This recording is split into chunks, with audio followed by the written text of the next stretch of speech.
Chelsea FC USA. Jacky and Rahul here. We are from the Premier Chelsea podcast. We share all things Premier League, but starting with Chelsea first. Today, we're going to share our thoughts and feelings on the historic Champions League night in Munich back in 2012. Rahul, what are your thoughts on that night? It was a long road. We've been watching and supporting Chelsea from the early 2000s. And after many heartbreaks, we were back in the final. And I was so nervous going into it. But I remember I flew over to Rochester, where you were in college. I flew over from Rhode Island and we watched it together. Yeah, we did indeed. I think we ended up renting or booking out a huge theater. So it was like a 120-inch screen, could fit about 30 or 40 people. Unfortunately, it wasn't all Chelsea fans that decided to watch the Champions League final that day.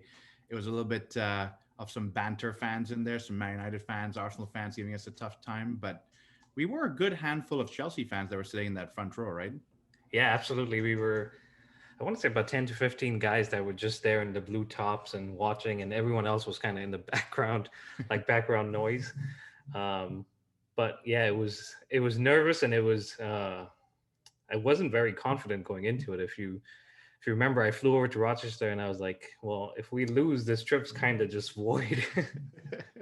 Yeah, we were definitely not nervous. That was a difficult season. At least it started as a difficult season. And then Roberto Di Matteo came in. We made it to the final after an incredible semifinal against Barcelona. And we had to play Bayern Munich, who were no small team back then either. They were flying pretty high, experienced in the Champions League. This was our second Champions League final, something we had to think a lot about. And definitely we were excited, but very, very nervous. Yeah, and it was at their home stadium, so it was just one more level that we had to overcome. And I remember when we turned the projector on and the game on, and we saw the sea of red and all these Bayern fans, and you were like, "Is this a neutral game?" Because it did look like it. And I remember the boys came out, and the Bayern boys got this huge roar, Right. and the Chelsea fans did their best to overcome it and cheer on the boys. But yeah, it was definitely one of those moments where you're like, everything's kind of stacked against us here.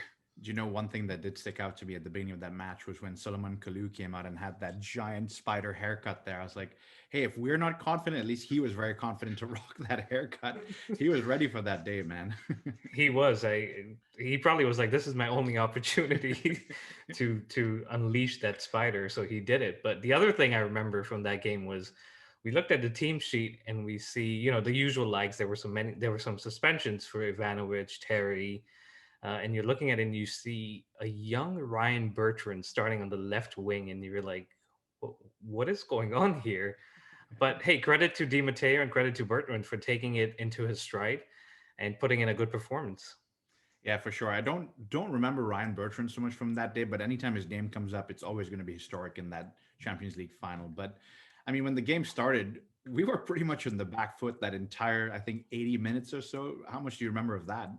I just remember we had two banks of four, Drogba kind of up top, and Bayern just kept coming at us attack after attack, and we were doing pretty well. I remember Right. Luis and Cahill had just come back from injury, and that was their Right. first full game, and they were holding on, and our fullbacks and Bosingwa and Cole were doing well, and Mikel and Frank Lampard were basically center backs too throughout that whole game. But we did have a few opportunities, and you knew the longer it went on and the longer we held on, there was always going to be an opportunity for us to get a goal or so. But that didn't really happen. No, and I remember the game. We were so defensive, and to a certain degree, I think we kind of knew we were going to be defensive against a Bayern Munich side that was free flowing attacking in Chelsea, who had made it to the finals, defending and being thick on their defending. But I remember sweating for 90 minutes in a cold, air conditioned room, and I was like, "Why am I so nervous and sweating?" But again, we had lost our previous, appearance in the final. This was a big one for us, but as we go through the game, we get to that 80th minute or 85th minute. I can't remember now when that goal goes in from Müller. I just remember collapsing to the ground and crying. I can't. You were sitting right next to me, and I don't remember How did you react for that? I was like, here we go again. It was, you hold on for 80 minutes and you're just hoping for that one opportunity to come, and then they score. And you're like, I don't see how we're going to get back into this. And I know we eventually did, but in that moment, you're just dejected. And, at this point thinking, well, here we go, another loss in a final. And the quest for the Holy Grail continues. Yeah, I remember screaming at some of the banter fans behind us, saying like, "Just let us have this moment. Let us just go through our emotions." I did lose my voice, I think, in the 86th or 87th minute because quickly after that, I remember Torres came on, maybe it was Right. right before that, and he won us a corner, right? And that was a very famous corner. It was. He came on, and I think the concern was why isn't he starting and all that. But when he came on, he gave it his all. I think Di Matteo told him this is your opportunity, and he won us that corner after scoring that goal in Barcelona. So in a way, he contributed in more than just being on the pitch by winning us that corner. And then Mata steps up, and you're saying, okay, everyone's up. This is it, and up steps the main man, Didier Drogba.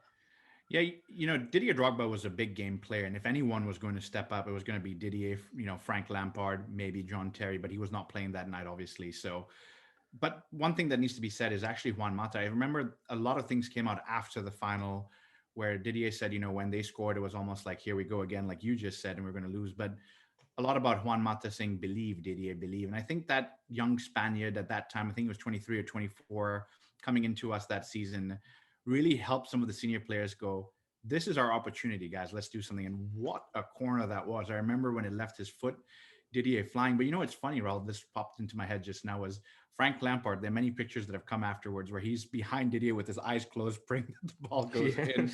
And he said on many times, he's like, I'm so glad that Drogba jumped ahead of me to get that header and put it in because my eyes were closed and hoping it would go somewhere. So what an incredible moment. And I remember again collapsing to the ground, just overcome with emotion because I was like, we haven't won the game, but it's not over yet.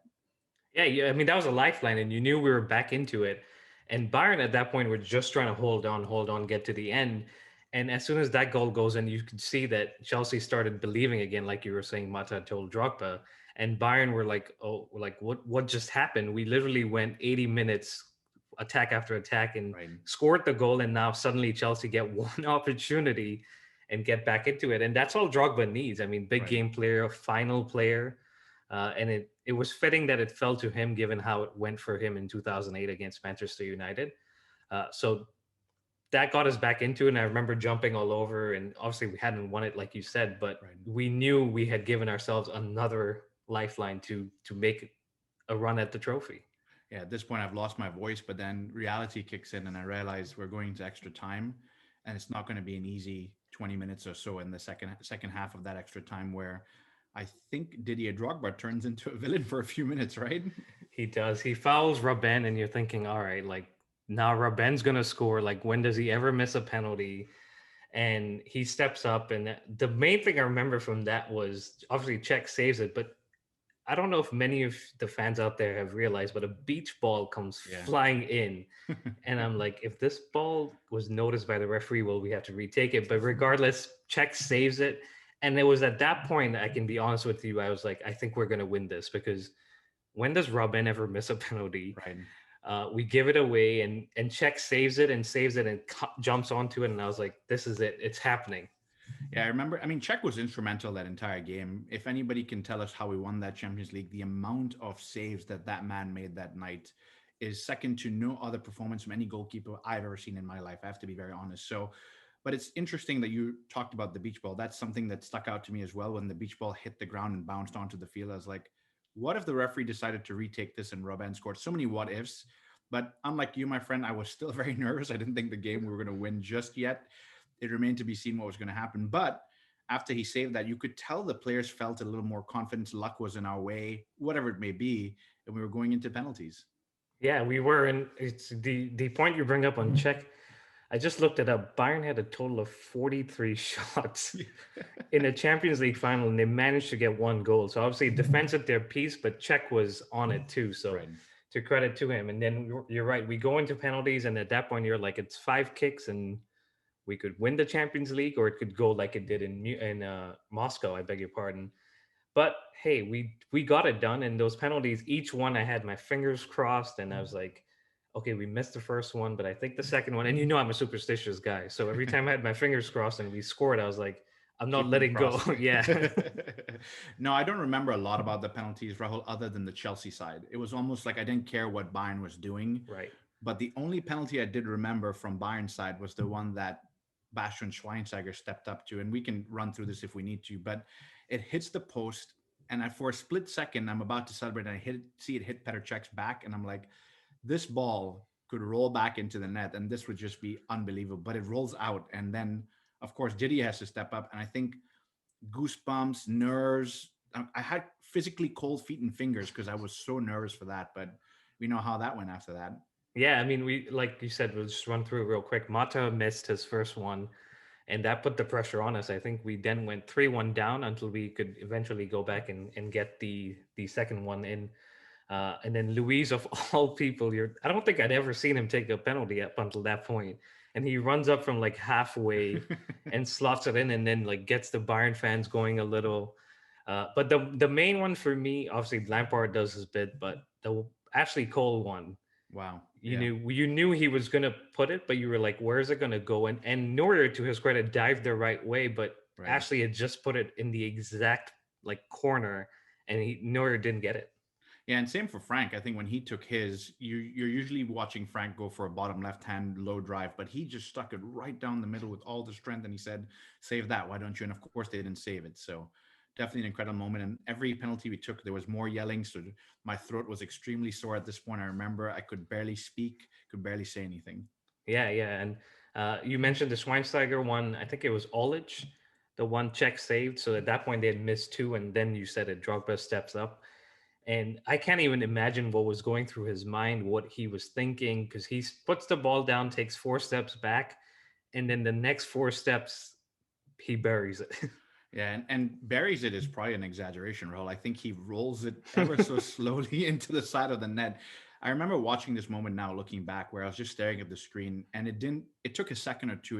I didn't understand that we had just won the Champions League final. It was so surreal. It was something incredible. I got to watch it next to you. We got to watch it in a room of Chelsea fans. It was unbelievable. Is the only word to describe that. It was written in the stars, like Martin Tyler said.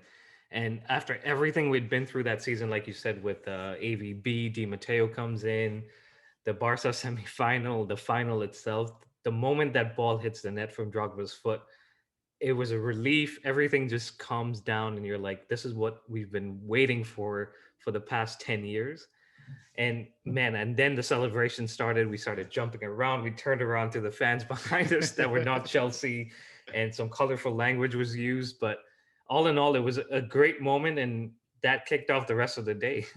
Absolutely. I remember screaming at some of those fans saying, "Now it's time for you to leave so the Chelsea fans can have a good time over here." No, the celebrations were incredible, but like I said, it's something where you can always think about this moment and say, what an amazing achievement it was for that team. Because we look at the likes of Drogba, Lampard, John Terry, who unfortunately didn't play that day, Petr Cech, and some of the others, such as Ivanovic. You've got Right. Mikel, who had been there for years and had tried. And this was just an amazing opportunity, and they took it with both hands. Yeah, and every time I rewatch that game, I watch the highlights, I watch the penalties, I get goosebumps. Right. And even though I know what's going to happen, I get excited again. I get happy again. And that's what it does to you. I mean, it's the Champions League and everyone wants to win it. But when you finally do, it stays with you for the rest of your life. And we have another final coming up, and hopefully we'll be watching that one together Yep. and enjoying the moments and making some history again. And you said at the beginning of this segment that it was a long road, and this has been a long 9 years in the making for us. We've watched Chelsea for a long, long time. It's exciting to be back in another final again against another great opponent who has just come off a Premier League win. So I think we're going to be nervous again. I think there's going to be a lot of maybe screaming and yelling and some emotion going on, but I'm super excited that we're back in the final. Yeah, same here. And I can't wait for it. And I know the boys will be up for it. So let's get it done again. Absolutely. So for Chelsea FC USA, thank you for listening. I hope you enjoyed this.